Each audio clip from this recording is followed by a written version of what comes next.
Hi, welcome to ADI Technical Training. I'm Matthew. Today I'm in our technical lab at our UK hub in Chadderton, Manchester. Okay, let's get started. In this video we're looking at intercoms.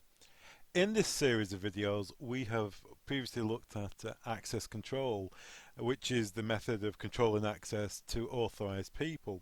Now we're going to look at how you control access to a building with visitors. And that's simply done with an intercom. The intercom is a device situated at the front door or the gate or the main entrance to a building, and a handset is the internal device an individual would use to speak to somebody and let them through. There's two types of intercom. There's an audio only intercom and there's a video intercom. Audio only is simply that you can have a conversation between the door and the handset, and you can decide to let them in. A video intercom is still an audio intercom, but this time with the added benefit of a camera at the front door, and on the handset internally, on the telephone internally, there's a built-in monitor so you can see who's there. I've used two terms there already, which are door station and handset or telephone. Door station is the intercom unit outside or adjacent to the entrance of the building or the area you're trying to get into, and the handset is the device an individual speaks into to speak to the visitor at the door station. Door stations come in two styles, flush or surface. So is the panel proposed, is it going to be flush into the wall, or is it going to be surface mount on the wall?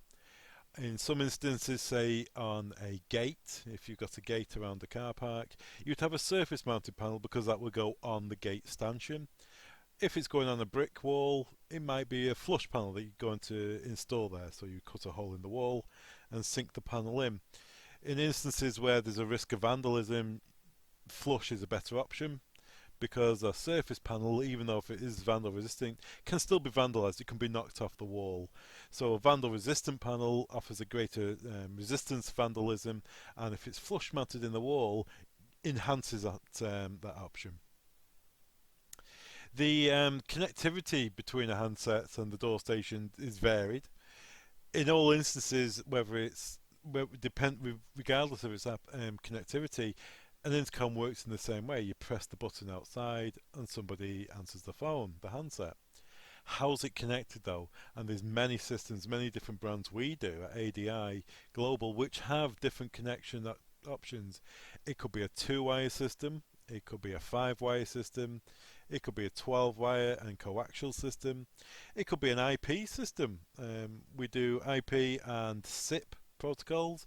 IP is where the calls stay within the local system that you've created. SIP is where the call will integrate into your client's phone system if they have a SIP-based phone system. Both IP and SIP are VoIP as well. VoIP doesn't describe exactly what system you may need. It describes how the system's going to work. If you want a system where the calls are going to stay within branded handsets and branded door station to an app perhaps, that would be an IP system. If you want a system where again it's maybe the same as the IP system where a call stays within the same branded phones and the same app, but this time can enhance that connectivity because it can connect to your client's phone system, then that will be a SIP based system. So in addition to IP, there's also wireless systems which are great for domestic installations where maybe a gate which is remote from the house, maybe 200-300 meters away, you'd have a wireless VHF system. And there's GSM systems. GSM systems, again, press the button. But this time, when you press that button, it dials a phone number, much like a mobile phone. It has a SIM card in it. So you press that button, it dials a phone number, and it will call a landline or another mobile device. So if you have remote sites which are unstaffed, these are ideal. You can simply press the button and it will call that remote site or control room. And finally, the latest technology is LTE, which is a cloud-based system. So much like the GSM, you put a SIM card in the door station, initiate a call, and the call goes to the cloud. Any devices which are connected to that cloud, so they could be an app, they could be a client's phone system, or they could in fact be a branded handset, they would receive that call. It depends how you set that configuration up. So I've mentioned handsets. Handsets come in more or less two styles. There's a corded handset, the traditional corded handset, which is great if you have a noisy background, so the speaker is closer to your ear, so you can hear a lot clearer. It's also great for applications where you want privacy as regards to who's at that front door. You have open voice apartment stations, which are the more popular ones nowadays. You see them in 7 or 10-inch monitors. Some are touchscreen as well, and they're called apartment stations or monitors. Calls can also be answered on other devices. I've also mentioned apps, so a call could be routed through to a client's app if they have a smartphone or a tablet. And in some instances, you can even have calls routed through to a PC, so you can have your calls answered on the PC if you have a headset. So you maybe working from home and you want to let somebody in through the reception door, you could do that if you have the right software installed on your PC or laptop. On the door station, there's many ways to initiate a call. Traditionally, you would have a push button. So if you say on a domestic application where somebody's home, you would only have one button. You'd have one button and that could call one phone. That would be called a one-way system because it's one button calling one apartment, one phone. Within that system, you can, on some systems, have anywhere between 1 and 6 phones. So a one-way system could call 1 to 6 phones, whether it's audio or video. Then if we look at an example of a two-way system, so a two-way system isn't the speech traveling both directions because all intercoms have what's called duplex speech. A two-way system is 2 buttons outside and they would call 2 different extensions. So if you can imagine maybe a block of flats and there's 10 flats in that apartment, in that block, the door station outside would have 10 buttons on it, and that would be a 10-way system because it's 10 buttons outside calling 10 handsets. Inside, obviously, there'd be 10 phones, but that doesn't mean you're limited to 10 phones.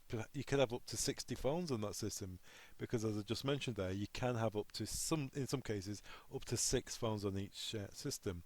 So when you're building a system, the important information you need is how many door stations are there and how many handsets, plus how many buttons are on the handset and the door station. So in this example here, we have a one-way door station and we're going to call a single phone. So we press the button and that causes the phone to ring.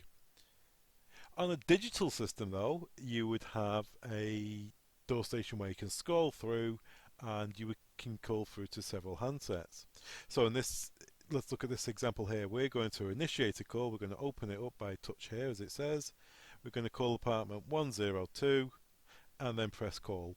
And that will cause a handset in somebody's apartment to ring. And if that person, once you've had the conversation, that person wants to let you through, they will press the lock release button on the handset, and as you can see, the icon will come up saying the door is open. And there you go, a quick walkthrough on intercom systems used with access control.